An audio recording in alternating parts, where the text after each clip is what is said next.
ఇక డీటెయిల్స్లోకి వెళితే హనుమకొండ జిల్లా కార్యాలయం వరంగల్ రాజకీయ దుమారం రేపుతోంది. బీఆర్ఎస్ మాజీ ఎమ్మెల్యేలు దాస్యం వినయ్ భాస్కర్, పెద్ది సుదర్శన్ రెడ్డి సమావేశం నిర్వహించారు. తమ పార్టీ ఆఫీసు ఇటుక కదిల్చిన గాంధీ భవన్ కదలదంటూ హెచ్చరించారు. దీనిపై స్పందించిన ఎమ్మెల్యే నాయిని రాజేందర్ కాంగ్రెస్ భవన్లో మీడియా సమావేశం నిర్వహించారు. ఈ సందర్భంగా ఆయన మాట్లాడుతూ బీఆర్ఎస్ నాయకులకు మతి భ్రమించిందన్నారు. ల్యాండ్ కబ్జాలు చేసినోళ్లపై రౌడీ షీట్ ఓపెన్ చేసి చెడ్డీల మీద ఉరికిస్తామని హెచ్చరించారు. దాస్యం వినయ్ భాస్కర్ చేసిన అక్రమాలు 2 రోజులు కోటా బయట పెడతామని పేర్కొన్నారు. హనుమకొండ జిల్లా నాశనం చేశారని ఫైర్ అయ్యారు. ఇక నర్సంపేటలో పీకలేని పెద్ది సుదర్శన్ రెడ్డి వచ్చి పీకుతాడా అంటూ ఘాటుగా స్పందించారు. తన వాళ్ళలా మాటలు గాలి మాటలు మాట్లాడడం లేదని, అన్ని ఆధారాలు ఉన్నాయని, వాళ్లకు ఆ స్థలాన్ని కేటాయించలేదని, ప్రెస్ క్లబ్ వెనకాల ఉన్న జాగా ఇస్తే వారు మార్పు కోసం ఓ లెటర్ పెట్టారు. కరెంటు మీటరు లేదని, ఇంటి నెంబర్ కూడా లేదని, ఇవి నిజాలో కావో లేదో వాళ్లే చెప్పాలన్నారు. వాళ్ళ దగ్గర ప్రూఫ్లు ఉంటే తీసుకురావాలని సవాల్ విసిరారు. మరి మీటర్ ఏడికెళ్ళి వచ్చింది, ఇంటి నెంబర్ లేకుండా మీటర్ ఏడికెళ్ళి వచ్చింది, పర్మిషన్ ఏడికెళ్ళి వచ్చింది, ఎవరి పేరు మీద తీసుకున్నారు అని చెప్పి నేను దానికి ఇన్ఫర్మేషన్ యాక్ట్ కట్టిన. Consumer name, father name, consumer name TRS party, father name BRS party. అర్థమైంది కదా మీకు? కన్స్యూమర్ నేమ్ టిఆర్ఎస్ పార్టీ మొదలు పుట్టింది కదా, గౌరవిస్తారు కదా. ఫాదర్ నేమ్కి వచ్చే వరకు బిఆర్ఎస్ పార్టీ. కర్మగాలి ఆ సెంటిమెంట్ పుణ్యాన ఈ అంగూటి వాళ్ళకి ఓట్లు వేసి గెలిపించింది. వీళ్ళ కర్మకి ఇది దౌర్భాగ్యం.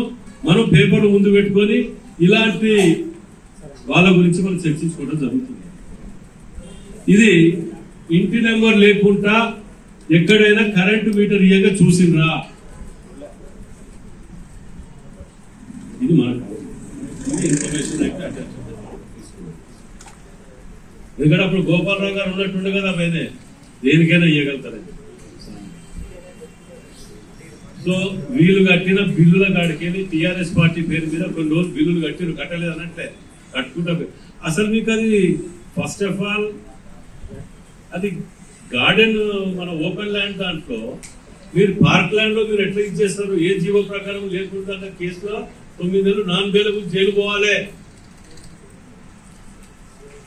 ఇన్ని పాపాలు చేసి వాళ్ళ ధైర్యాన్ని మాత్రం మెచ్చుకుంటాను. అదరగొట్టడం వాళ్ళ గురువు గారికి ఉన్నట్టే అదరగొట్టి బతకటం అనేది.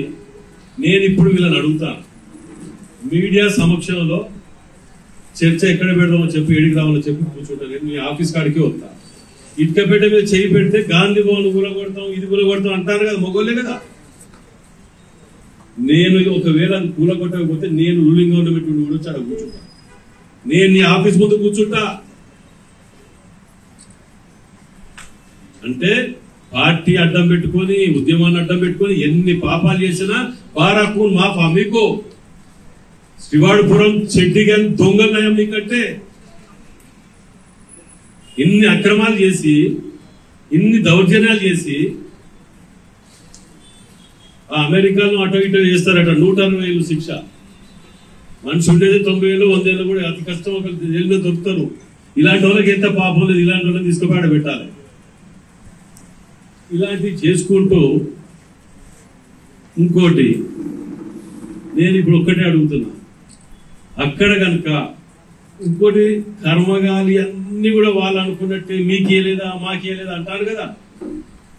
ఇదే ఫలంగా ఇప్పుడు పోదాం ఇక్కడి నుంచే. నేను ఇక్కడి నుంచి వాళ్ళు చూస్తా అంటారు దొంగలు ఏమో ఇక్కడ